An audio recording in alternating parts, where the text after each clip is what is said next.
नमस्कार दोस्तों, स्वागत है आपके अपने YouTube चैनल SFG क्लासेस में। मैं चंदन सिंह SFG क्लासेस में आपका हार्दिक स्वागत करता हूं। हम लोग का ये अलजबरा का वीडियो आज हम लोग फिर आगे कंटिन्यू करेंगे। इससे पहले मैंने कुछ कंडीशन एक ही वीडियो में करा के बताया था कि आपने इस पार्ट को जानना बहुत ही क्या है ज़रूरी है। तो आप उस चीज़ को मैं उम्मीद करता हूं कि आप प्रैक्टिस कर लिए होंगे। मैं उसी के ऊपर कुछ क्वेश्चन कराने ले चल रहा हूं आपको। बस आपने वही चीज़ ध्यान रखना है कि जिस बेसिक बात को मैंने वहां सिखाया था उसी बात का मैं यूज यहाँ भी करूँगा।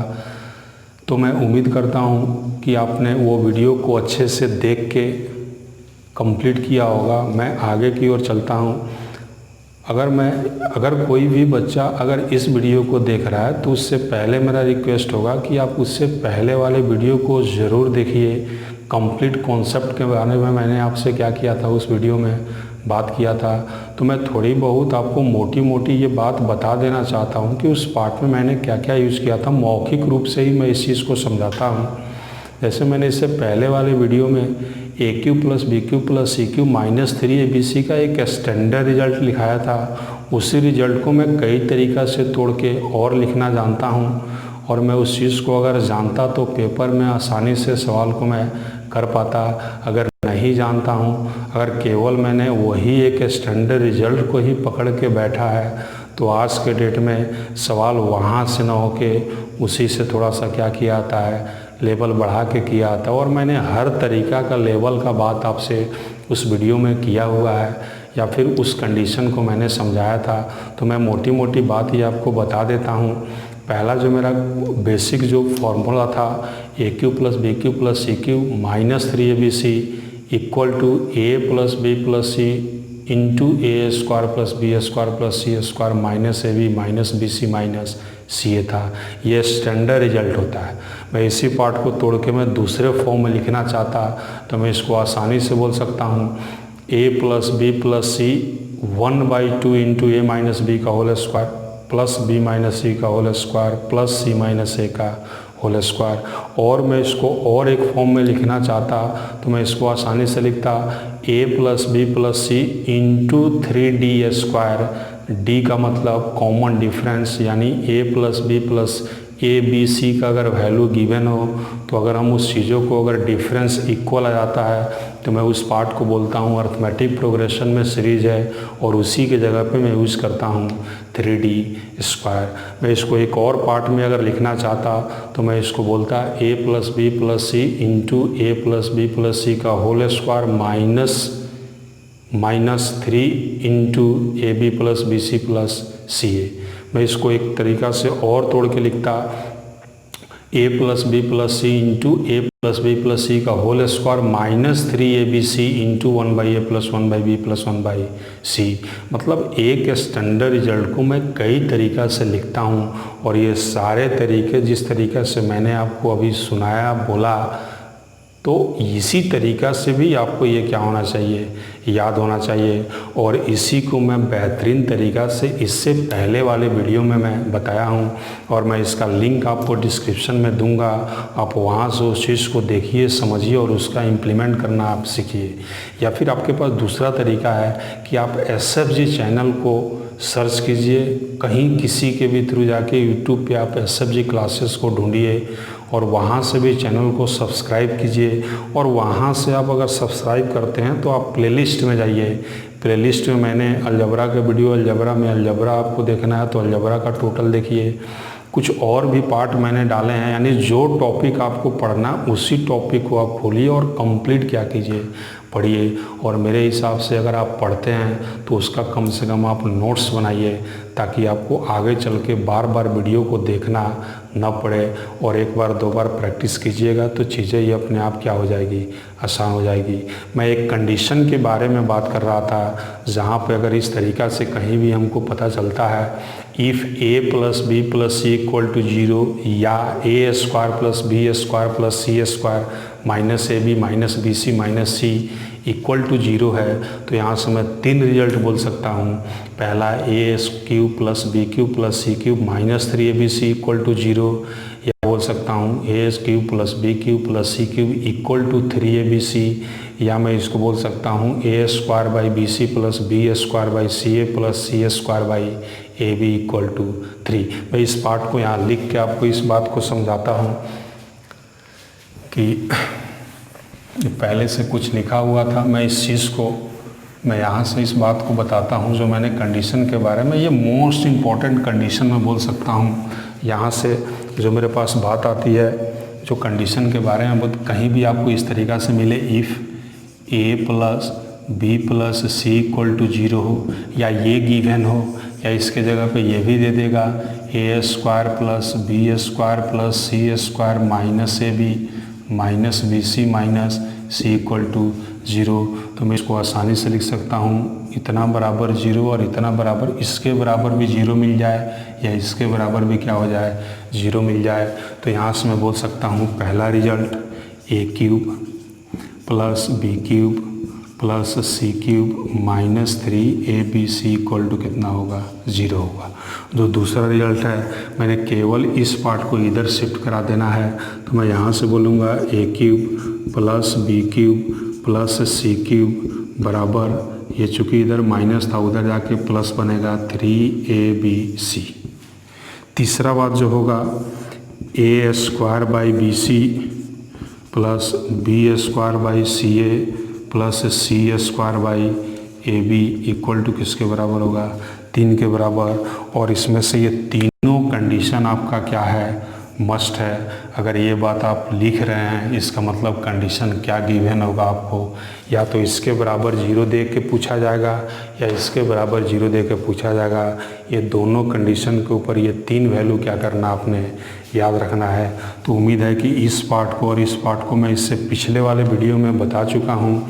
इस पार्ट को मैं सॉल्व करके आपको ये चीज़ दिखाता हूँ कि ये रिजल्ट मैंने कहाँ से लेके आया और मैं क्यों बोल रहा हूँ कि इस बात को आप लोग ध्यान रखिएगा। जब मैं सवाल लूँगा वहाँ ये पता चल जाएगा ये है, पहले तो ये पता होगा 0 के बराबर। अगर ये वैल्यू पूछा गया है तो मैं डायरेक्ट आंसर बोलूँगा ये किसके बराबर होगा 3 के बराबर। तो ये नया रिजल्ट नहीं लाया, मैंने इसी पार्ट को ब्रेक किया हुआ है। मैं इसको थोड़ा सा छोटे फॉर्म में लिख के इस बात को समझाता हूँ। इस पार्ट को मैंने तोड़ के ये किधर से लाया, तो इधर आप ध्यान से देखते होइएगा 3abc से गुणा किया गया है। इसमें abc को उठा के मैं क्या करूँगा केवल इधर लेके आऊँगा तो ये फॉर्म निकल के आ जाएगा। मैं यहाँ बोल सकता हूँ a³ + b³ + c³। इस पार्ट को मैं उठा के जब इधर लेके आता हूँ तो ये बटा में गुणा में था तो ये बटा में हो जाएगा abc, तो बराबर इधर क्या बचेगा मेरे पास, तो इधर मेरे पास क्या बचेगा 3 बचेगा। और मैं इससे सेपरेट करके डिवाइड करता हूँ, a² को भी a³ बटे में abc लिख सकता हूँ, b³ बटे में भी मैं क्या लिख सकता हूँ abc + c³ बटे में भी क्या लिख सकता हूँ abc, और बराबर कितना हो जाएगा 3। यानी ये रहा होगा तो इससे मैं ये बनाया, ये था तो मैंने इससे ये बना लिया। ध्यान से देखते हुइएगा, इस a से एक पावर कैंसिल होगा तो यहाँ 2 बचेगा। तो मैं यहाँ लिखूँगा a² बटा bc + b² बटा ca + c² बटा ab, ये किसके बराबर होगा 3 के, जो मैंने यहाँ डायरेक्ट आपको रिजल्ट क्या किया है बताया है। तो मैं उम्मीद करता हूँ कि ये भी पॉइंट आप क्या किए होइएगा, समझे होइएगा। मैं अब डायरेक्ट इस सवाल पे आता हूँ कि इस तरीक़ा के कॉन्सेप्ट के ऊपर किस किस तरीके से सवाल एग्जामिनर क्या करता है हमसे पूछता है। तो मैं उम्मीद करता हूँ कि ये सारे कॉन्सेप्ट आप अच्छे से समझते होइएगा।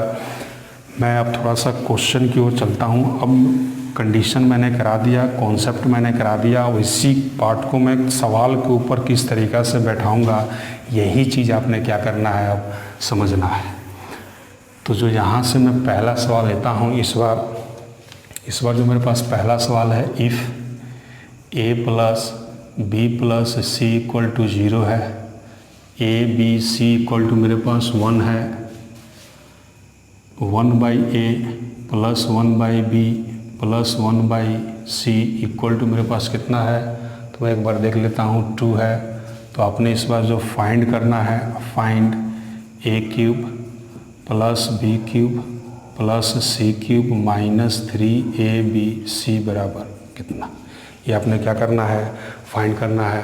तो अब बात वही मेरे पास आती है, अगर मैं रट के चीज़ों को बैठता हूँ तो मैं इस पार्ट को केवल यही लिख सकता हूँ, a cube plus b cube plus c cube minus 3abc equal to, मैं इसको लिख सकता हूँ, एक स्टैंडर्ड रिजल्ट है जो हमने रट के रखा है, a plus b plus c into a square plus b square plus c square minus a b minus b c minus c. लेकिन अगर ये रिजल्ट मैंने याद करके रखा है तब तो ये तो काम ही नहीं कर पाएगा, क्योंकि आपको a प्लस बी प्लस सी ही तो गिवन है। तो आप अगर ज़्यादा ना चीज़ को समझते अगर होइएगा तो मैं यहाँ बोल सकता हूँ डायरेक्ट मैं a प्लस बी प्लस सी का वैल्यू रख देता हूँ, तो ये तो 0 के इक्वल है, तो ये टोटल वैल्यू क्या हो जाएगा, 0 हो जाएगा। तो एक तो मेरा आंसर आ गया, डायरेक्ट आंसर कितना आ गया, 2 आ गया। लेकिन अगर इस पार्ट को भी इस फॉर्मूला में लगाना होता, जैसे मैं इस सवाल को थोड़ा सा, इस सवाल का मैंने आंसर ला दिया कितना, 0। अब ये 0 था, अब कोई भी पार्ट से आप गुणा कीजिएगा तो रिजल्ट मेरा क्या हो जाएगा, 0 हो जाएगा। और ये पूछा गया तो मैं बोल सकता हूँ किसके बराबर, 0 के बराबर। इसको तो मैंने सॉल्व कर दिया। लेकिन मैं अगर थोड़ा सा यहाँ आपसे बदल लेता हूँ, अगर मैं इस पार्ट को यहाँ 2 ले लेता हूँ, तब आपको बताना है, तब आप बोलिएगा कि सर ये तो फॉर्मूला आपने लिखना है जिसमें ये पॉइंट आ ही नहीं रहा है, ये पॉइंट तो ए बी सी तो इसमें कहीं नहीं है, या फिर 1/a 1/b 1/c भी कहीं नहीं है। तो आपको ये बात लाना हो, तो मैंने वही बात बताया था कि आपने चीज़ों को रटना नहीं है। मैंने एक फॉर्मूला कराया था जिसमें ये तीनों पार्ट एक साथ आता होगा। क्या मैंने इसके जगह पर भी तो इस तरीका का बात बोला है कि आप अगर ये चीज़ नहीं जानिएगा तो फिर सवाल आपका आंसर नहीं आएगा। a प्लस बी प्लस सी, तो यहाँ भी a प्लस बी प्लस सी का मैं होल स्क्वायर करूँगा, माइनस करूँगा 3abc 1/a plus 1/b plus 1/c। क्या मैं इसको लिख सकता हूँ? तो आप बोलिएगा कि हाँ सर, इससे पहले आपने बताया था आप इस चीज़ को लिखते हैं। जैसे मैं इस चीज़ के बारे में जानता, अब यहाँ से मैं केवल वैल्यू उठाऊँगा और यहाँ क्या कर दूँगा, पुट कर दूंगा, और आंसर मैं सेकेंडों में ले लूँगा। और मैं यहाँ से आंसर आपसे पूछ रहा हूँ किसका कितना होगा, तो आप बोलिएगा वैल्यू सर इसका 2 है, तो आप 2 लीजिए, इंटू कीजिए, 2 का स्क्वायर करेंगे तो मैं 4 लिखूँगा, माइनस 3, a का वैल्यू ए बी सी का वैल्यू 1 है तो 3, इसका वैल्यू कितना है मेरे पास 2 है, तो यहाँ मैं क्या रखूँगा, माइनस का कितना प्लस का कितना होगा, 2 होगा। अब इस चीज़ को आप समझिए, ब्रैकेट के अंदर वाला पार्ट को मैं पहले तोड़ता हूँ, तो मैं यहाँ लिखूँगा 3 दूना 6, 6 में से 4 को हटाता हूँ तो माइनस का क्या होगा मेरे पास 2 होगा। तो मैं बात आसानी से बोल सकता हूँ आंसर मेरे पास कितना होगा, माइनस का 4 होगा। बात समझ रहे हैं ना कि मैं किस सवाल को मैं किस प्रोसेस से लेके चल रहा हूँ, कौन से फॉर्मूला के किस पार्ट का मैं यूज़ कर रहा हूँ, यही बात आपने क्या रखना है, ध्यान रखना है। तो आप पहले वाले बात को आप छोड़िए, आप रटाया बात पे जाइएगा, दिक्कत हो जाती है। और टीचर भी आपको इसी तरीक़ा से करा के कुछ सवाल कराते हैं और छोड़ देते हैं, वहीं से चीज़ें मेरे लिए क्या हो जाती है, मुश्किल हो जाती है। तो मैंने एक फार्मूला को कई तरीक़ा से लिखा है और सारे तरीके आपको क्या होना चाहिए, आने चाहिए, ताकि आप पेपर जब देने बैठे तो आपको किसी भी तरह का दिक्कत नहीं हो। और मैं जिस हिसाब से आपको करा रहा हूँ, अगर ये पार्ट आप अगर ध्यान से देखते होइएगा तो आपको अलजबरा में या फिर और भी मैं बहुत सारा पार्ट यहाँ आपको पूरे मैथ के बारे में बात कर रहा हूँ। अगर आपको कहीं से भी कोई समस्या आती है तो उसको आप कोशिश कीजिए कि मेरे तक क्या हो पहुँच जाए। मेरे तक पहुँचाने का आपको बहुत सारा तरीका है, आप कोई भी तरीका का क्या कर सकते हैं, यूज़ कर सकते हैं। मैं थोड़ा सा और एक सवाल लेता हूँ, आप केवल बात को समझिए कि मैंने जो बेसिक फार्मूला किया था, जो स्टैंडर्ड रिजल्ट लिखा था, उसी को मैं कई तरीक़ा से क्या कर सकता हूँ, लिख सकता हूँ। मैं यहाँ एक और सवाल लेता हूँ, आप उसका आंसर वीडियो को पॉज करके आप ज़रूर सोचिएगा कि इसका आंसर निकालने का मेरे पास क्या तरीका होगा। मेरे पास इस बार वेरिएबल का जो सवाल है, इस बार मैंने वैल्यू ले लिया if a equal to 297, b equal to 298, c equal to 299। तो आपने इस बार जो फाइंड करना है 2a cube plus 2b cube plus 2c cube minus 6abc equal to कितना, ये फाइंड आपने करना है। आप इसको फाइंड कीजिएगा। तो तरीका आपके पास क्या है अप्रोच होना चाहिए इसको सॉल्व करने का, तो आप यहाँ से ध्यान से देखते होइएगा।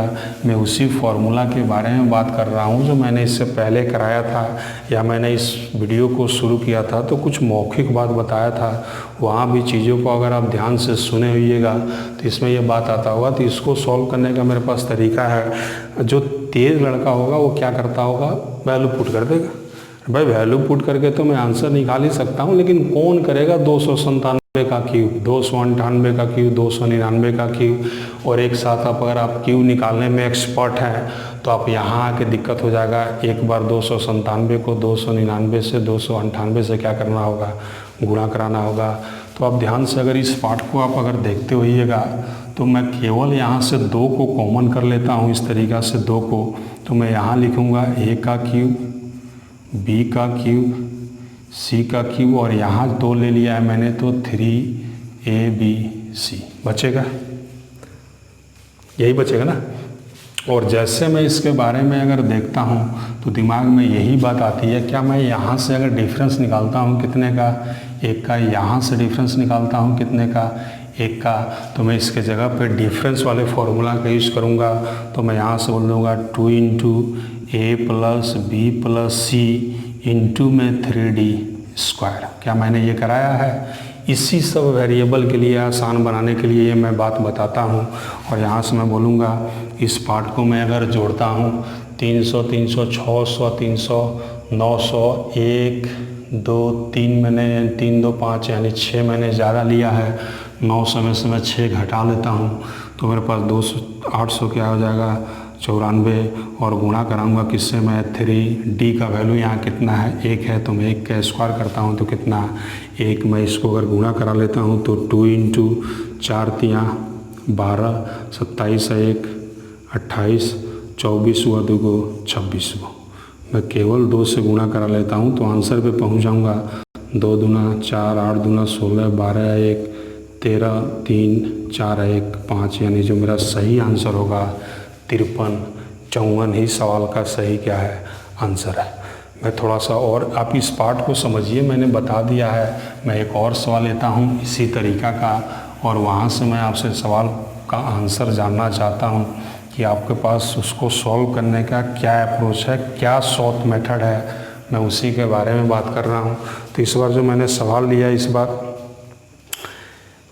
जो मैंने सवाल लिया है a = 10, b = 15, इस तरह का है। a = 10, b = 15, c = -25, तो अपने फाइंड करना है a³ + b³ + c³ -3abc = कितना। अब यही बात है। अब मैं इसका स्टैंडर्ड रिजल्ट जानता हूँ कि a + b + c into a² + b² + c², या फिर आप इस तरीक़ा से ना करके आप डायरेक्ट क्या कर सकते हैं, जो कॉमन डिफरेंस है इस तरीक़ा से आ रहा है कॉमन डिफरेंस, तो कॉमन डिफरेंस तो सेम नहीं आ रहा है, तब आपको यही फार्मूला लगाना होगा a + b + c इंटू में a² + b² + c² -ab -bc -c। मैं इसको लगाऊंगा, और स्टार्टिंग में ही पार्ट में हमको a + b + c दिया गया है। मैं इसी को चेक कर लूँगा, क्या 0 बनता होगा, तब तो आसान हो जाएगा। मैं आंसर डायरेक्ट क्या बोलूँगा, 0 बोलूँगा। तो मैं इस पार्ट को अगर इस चीज़ को देखता, अगर इतना बात मेरे दिमाग में आती तो मैं इस चीज़ को न लिख के डायरेक्ट बोलता। मैं इसको जोड़ लेता हूँ a + b + c, a का मान 10, b का मान 15 और c का मान -25, तो पाता हूँ ये किसके बराबर हो रहा है, 0 के बराबर। तो मैं डायरेक्ट वैल्यू पुट करता, कितना आंसर 0, यानी सर्किल ही मेरा सवाल का क्या होता, आंसर होता, सर्किल 0। इस बात को आप समझिए। मैं एक और सवाल लेता हूँ। अपनी चीज़ों को समझते चलना है, बिना समझे काम आपका नहीं चलेगा, आप रट नहीं पाइएगा। रटिएगा तो वही बात है, जो सवाल पे रटा हुआ आता है तो मैं उसको करूँगा, नया सवाल में हमको फिर क्या होगी, दिक्कत आएगी। मैं यही सवाल एक और इसी तरीक़ा से लेता हूँ। इफ़ x = 1 है, y = मेरे पास 2 है, z = मेरे पास -3 है, तो तो अपने फाइंड करना है वही x का क्यूब, y का क्यूब, z का क्यूब माइनस 3xy, z का वैल्यू किसके इक्वल होगा। फिर यही बात है x plus y plus z को अगर मैं जोड़ लेता हूँ, x प्लस वाई प्लस मैं जोड़ लेता हूँ तो 1 प्लस 2 माइनस का 3, तो ये भी कितना आ गया 0। और इस फॉर्मूला में ये पार्ट आता है, ये अगर 0 के बराबर है और इस पार्ट से हमको गुणा कराना होता है तो मैं 0 से गुणा कराऊंगा तो मैं रिजल्ट भी कितना पाऊंगा 0। तो इस सवाल का भी आंसर क्या होता मेरे पास 0 ही होता। बात आप समझ रहे हैं। मैं और एक सवाल लेता हूँ, आप उस चीज़ को समझिएगा। मैं एक सवाल को मिटा के एक सवाल और आपके सामने पेश कर रहा हूँ, आप उस चीज़ को समझिएगा कि उसका भी आंसर देने का मेरे पास क्या तरीका होता। इस बार जो मैंने सवाल लिया है x plus x equal to 2.13, point में है इस बार, if x equal to 2.13, y equal to 3.12,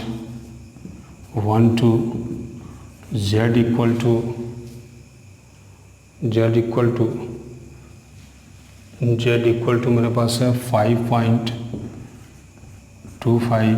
अपने इस बार जो फाइंड करना है x का क्यूब प्लस y का क्यूब माइनस z का क्यूब प्लस 3xyz, इतना का वैल्यू आपको क्या करना है, फाइंड करना है। अब चीज़ों को आप थोड़ा यहाँ समझिए, यहाँ पे थोड़ा सा क्या किया गया है, चेंज किया गया, आप उस चीज़ को ध्यान से कीजिएगा।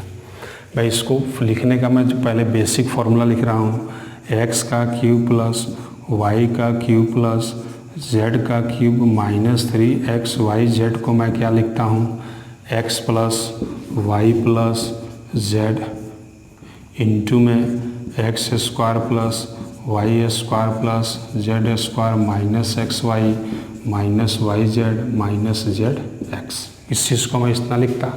अब इसी फॉर्मूला को इसके ऊपर मैं अगर लिखता हूँ, जैसे पूछा गया हमसे x का क्यूब प्लस y का क्यूब माइनस प्लस में माइनस जेड का क्या पूछा गया है क्यूब, और यहाँ से ये माइनस का 3xyz, माइनस का क्या होता है z, क्या ये माइनस माइनस क्या हो जाएगा प्लस हो जाएगा, और माइनस का क्यूब, यानी इस कंप्लीट पार्ट को मैं इस तरीक़ा से लिख सकता हूँ x का क्यूब प्लस y का क्यूब माइनस z का क्यूब प्लस 3xyz। यही बात तो पूछा गया था। तो यहाँ भी मैं अगर फॉर्मूला के अकॉर्डिंग इसको लिखता तो यहाँ पे मेरा आता x प्लस वाई माइनस का क्या आता z आता। तो अगर मैं इसी चीज़ को अगर केवल जोड़ लेता हूँ x plus y minus z, तो मेरा आंसर यहीं से आता 2.13 प्लस 2.12 प्लस माइनस 5.25। मैं इसको जोड़ता हूँ तो पाता हूँ 5.25 और माइनस का 5.25 कैंसिल आउट होकर कितना हो जाता है 0। तो इसका भी आंसर मेरे पास क्या हो जाता है 0। थोड़ा सा आप इस चीज़ के ऊपर ज़रूर इस सवाल में फोकस कीजिएगा ताकि आपको कहीं पर भी दिक्कत ना आए।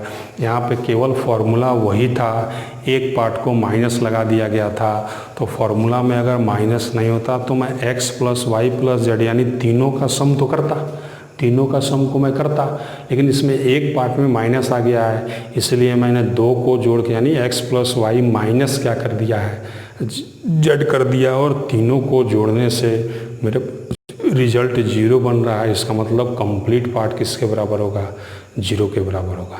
क्या आप बात को समझ रहे हैं? अगर समझते होइएगा तो वहाँ बैठ के आप ज़रूर बोलिएगा हाँ सर ये बात समझ में आ रहा है। मैं एक और सवाल लेता हूँ।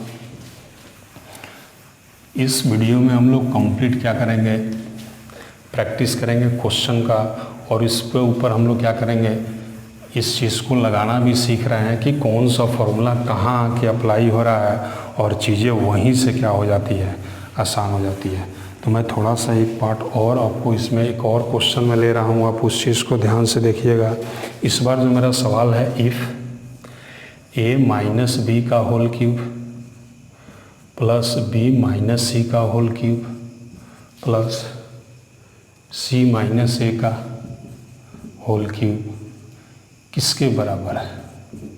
मैं पूरा सवाल लिखता हूँ, किसके बराबर है,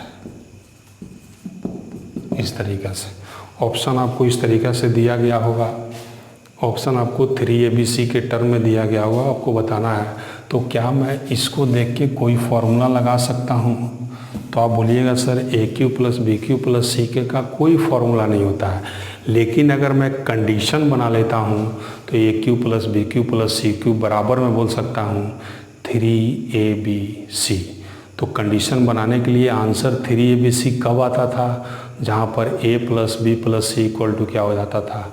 0 होता था। तो इस सवाल में मेरा यही काम होगा, A + B + C को चेक करना क्या 0 के बराबर हो रहा है। अगर 0 के बराबर हो जाएगा तो मैं डायरेक्ट आंसर बनूंगा 3ABC। तो पहला का काम मेरा यही है कि हमको तीनों का सम अगर 0 आता होगा तो उस चीज़ को चेक करना। तो A का कंप्लीट वैल्यू है A - B, B का कंप्लीट वैल्यू है B - C और C का कंप्लीट वैल्यू है C - A। क्या मैं इस चीज़ को अगर कैंसिल आउट करता हूँ तो ये किसके बराबर हो गया? 0 के बराबर हो गया।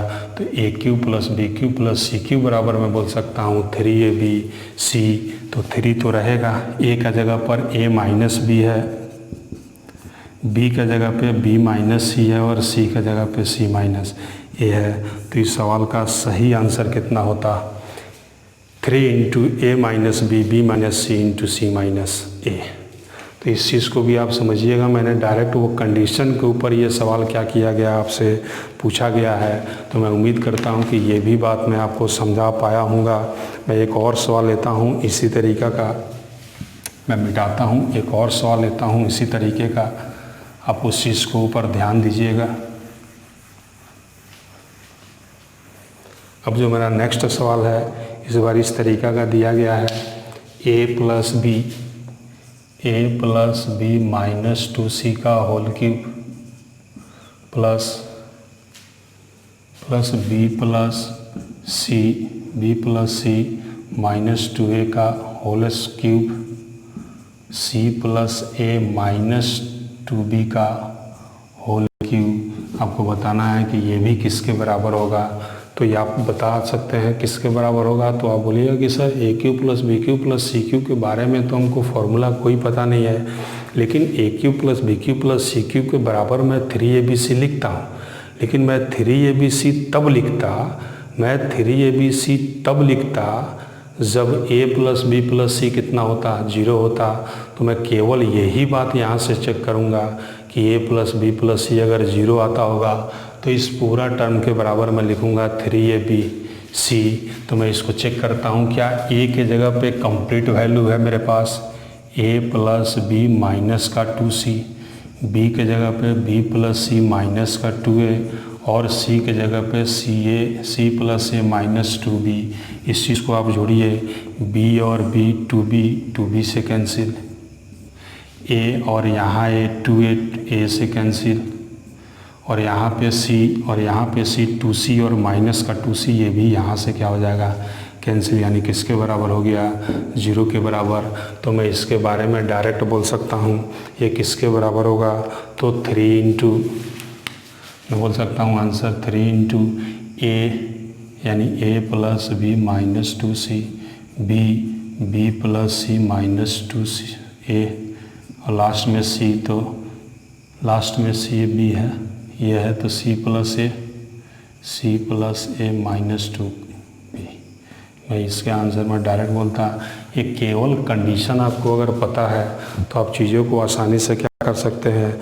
नोट डाउन कर सकते हैं, निकाल सकते हैं। मैं एक और सवाल की ओर चल रहा हूँ और इस बात को भी आप समझिएगा। बहुत प्यारा सा सवाल है, बहुत छोटा सवाल है। अगर कॉन्सेप्ट क्लियर नहीं है तो उस चीज़ को आपको क्या करते हैं? गलत कर देते हैं। तो आप उस चीज़ को भी ध्यान से देखिएगा। इस बार जो मेरे पास सवाल है, x + y + z = मेरे पास 6 गिवन है ये कंडीशन। ये तीनों का सम किसके बराबर है? 6 के बराबर है। और यहाँ से हमने फाइंड करना है x - 1 का क्यूब, x - 1 का क्यूब प्लस y - 2 का क्यूब प्लस z शायद 3 है तो 3 का मैं क्या लिखूँगा, क्यूब लिखूँगा। और यहाँ से मैं पूछ रहा हूँ ये किसके इक्वल है। फिर मेरे पास बात वही आती है, a cube plus b cube plus c cube का आंसर मैं 3abc बोल सकता हूँ, लेकिन मैं कब बोलूँगा, जब तीनों का सम किसके बराबर हो जाए, 0 के बराबर। तो यहाँ पे तीनों का सम किसके बराबर है, 6 के बराबर है। तो ये कंडीशन से हमसे कोई मतलब नहीं है, केवल मैं इस बात को देख के 3abc आंसर बोलूँगा। लेकिन मैं कब बोलूँगा, जब मैं बोलूँगा x -1 y -2 और z-3 किसके इक्वल हो जाए, 0 के इक्वल। तो क्या 0 के इक्वल हो रहा है, आप इस चीज़ को समझिए। इधर x + y + z -3 -2 -5 -1 माइनस का कितना, 6 = 0। और मैं क्या इसके जगह पे 6 पुट कर सकता हूँ, तो 6 - 6 = मेरे पास क्या आ जाएगा, 0 आ जाएगा। यानी ये भी कंडीशन सेटिस्फाई है, यानी मैं इसके बराबर बोल सकता हूँ। मैं इसका आंसर लिखूँगा 3abc। लेकिन ध्यान से दीजिएगा, 3abc आंसर मैं तब लाऊंगा जब तीनों का सम किसके बराबर हो जाए, 0 के बराबर। और मैंने 0 ला दिया है, तो मैं यहाँ से बोलूँगा 3 × x -1 y -2 और z कितना होता, 3। तो इस सवाल का सही आंसर कितना होता, 3 × x -1 × y -2 × z -3। बात आप समझ रहे हैं। तो मैं इसी बात पे आज की क्लास को क्या करता हूँ, समाप्त करता हूँ। नेक्स्ट वीडियो में हम लोग फिर मिलेंगे। लेकिन थोड़ा सा मैं आपसे आज बात करना चाह रहा था कि अगर आपको कॉन्सेप्ट क्लियर नहीं होता होगा तो आपके पास तरीका एक ही है कि आप बार बार वीडियो को कंप्लीट देखिए और चीज़ों को समझने का प्रयास कीजिए कि बिना एडवांस के लेके हम लोग कोई भी एग्ज़ाम क्रैक नहीं कर सकते हैं। चाहे वो रेलवे बैंकिंग को छोड़ के अगर कोई भी आप वनडे एग्ज़ाम देते हैं तो आपको कुछ ना कुछ मैथ का पार्ट होगा, और मैथ का पार्ट आपको पूरा अगर करना होगा तो आप बेसिक पूरा कॉन्सेप्ट क्या रखिए, क्लियर रखिए। इस सवाल में मैंने कोई ट्रिक नहीं लगाया है, केवल बेसिक कॉन्सेप्ट से मैंने कुछ रिजल्ट निकाला था। उसी रिजल्ट का मैं बेहतरीन तरीका से यूज़ करना जानता हूँ और उसी तरीका का मैं यूज़ करके क्या कर रहा हूँ, आंसर निकाल रहा हूँ। और ये आप ध्यान से देखते होइएगा, मैं इस चीज़ को लिख के आपको समझा रहा हूँ तो मेरे को 2-3 स्टेप लिखना पड़ जा रहा है। लेकिन मैं पेपर में बैठ के इस सवाल को अगर देता तो विदिन सेकंड में इस सवाल को क्या कर देता, उड़ा देता, सॉल्व कर देता और आंसर को क्या करता, टिक करता।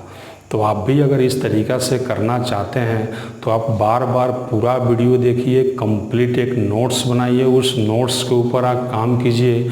जैसे आप 2 बार 4 बार इस चीज़ को आप कर लेते हैं तो ये चीज़ें आपके लिए बिल्कुल क्या हो जाती है, आसान हो जाती है। और बेसिक तरीक़ा से मैं इस तरीक़ा से इसलिए कराता हूँ ताकि आपको अगर कोई नया सवाल मिलता है तो आपको अगर उसका कोई ट्रिक पता नहीं है तो आप कम से कम बेसिक तरीक़ा से सवाल को सॉल्व कीजिए। और हम लड़के से भी क्या करेंगे, जो एग्ज़ाम में बैठे हैं उनसे हम लोग क्या करना है, आगे निकलना है। तो आप इस चीज़ को क्या कीजिए, ध्यान से कीजिए। मैं आपको कंप्लीट कॉन्सेप्ट करा रहा हूँ, इसमें से कोई पार्ट ऐसा नहीं है कि मैं छोड़ रहा हूँ। मैं कंप्लीट जो भी कराऊँगा कंप्लीट कराऊँगा, वरना उसमें कोई छेड़छाड़। पे बने रहिए, कंप्लीट वीडियो को देखिए, वहाँ से आप चीज़ों को समझने का कोशिश कीजिए। यहाँ ऐसा कोई दिक्कत नहीं है। कोई हमको मैसेज करता है कि सर मेरा बैकग्राउंड मैथ नहीं है तो चीज़ें थोड़ी सी क्या हो जाती है, मुश्किल हो जाती है। मुश्किल तो है ही ना, इतनी आसान होती तो सब कोई करता, आसान होता तो सब कोई करता ना। थोड़ा मुश्किल है, वही चीज़ में हमने क्या निकलना है, आगे निकलना है। और आगे आप तब निकलिएगा जब आपका स्पीड प्रॉपर एक तरीक़ा से कॉन्सेप्ट के ऊपर क्या होता हो, बैठता हो। कोई बच्चे मैसेज करते हैं कि सर मैं मैथ में सब कुछ जानता हूँ लेकिन स्पीड नहीं है। अरे भाई स्पीड आएगी कैसे, आप जानते क्या है, कुछ नहीं जानते हैं। मैं ऐसा सवाल आपको दे दूँगा, बस वही बात है कि आप वहीं रुक जाइएगा। आप चीज़ों को तोड़ना नहीं जानते हैं, आप जानते सब हैं। फार्मूला आप रट के बैठे हैं, जो फार्मूला का रट के बैठे हैं उसका कोई यूज नहीं है। आप फार्मूला को 5 गो 10 गो फार्मूला आप रट के बैठे हैं, जिसका एग्जामिनर जानता है। आज से नहीं, 2010-11 से सवाल बनना शुरू हुआ और आज तक ये बात आपसे पूछा जा रहा है। इसका मतलब बेसिक फार्मूला का यूज रहा ही कहाँ। लेकिन सवाल को आसान बनाने के लिए मैं बेसिक फार्मूला से और कुछ फार्मूला को क्या करूँगा, निकाल के उस चीज़ को ध्यान में रखूँगा, और उस चीज़ को मैं अगर ध्यान में रखता हूँ तो आप ध्यान से देखते होइएगा चीज़ें मेरे लिए कितना आसान है, मैं आंसर पे फटाफट कैसे पहुँच रहा हूँ। तो मैं इसी चैनल पे आपको यही सब बात बताने और सिखाने के लिए आया हूँ। तो आप इस चैनल से जुड़े रहिए। अगर आप इस चैनल पे नए हैं तो आप मेरे SFG क्लासेस को सब्सक्राइब कीजिए। मैं यहाँ एक बार चैनल भी यहाँ पे स्पष्ट लिखता हूँ, SFG क्लासेस, CLASSES। आप YouTube में जाके इसको सर्च बार में वहाँ सर्च कीजिए SFG क्लासेस, और वहाँ आता है उसको आप सब्सक्राइब कीजिए और प्लेलिस्ट में जाइए। जो चैप्टर आपको पढ़ना है वहाँ पे बहुत सारे वीडियो डाले गए हैं, आप उस चीज़ को पढ़िए। पार्ट 1 से शुरुआत कीजिए। जब चीज़ें समझ में नहीं आती है तो आप 2 बार 3 बार देखिए, आप उसका नोट्स बनाइए और वहीं से आप चीज़ों को प्रैक्टिस करना सीखिए। यही तरीका है पढ़ने का, और यही तरीका मेरा भी है क्या, पढ़ाने का। तो मैं उम्मीद करता हूँ कि जो बात मैं आज समझाने के लिए आया था वो बात मैं आपको अच्छे से समझा पाया हूँगा। आज मैं इसी बात पे आज की वीडियो को समाप्त करता हूँ, और नेक्स्ट वीडियो में फिर मैं आपसे मिलता हूँ। तब तक के लिए bye bye, good night, take care, bye bye.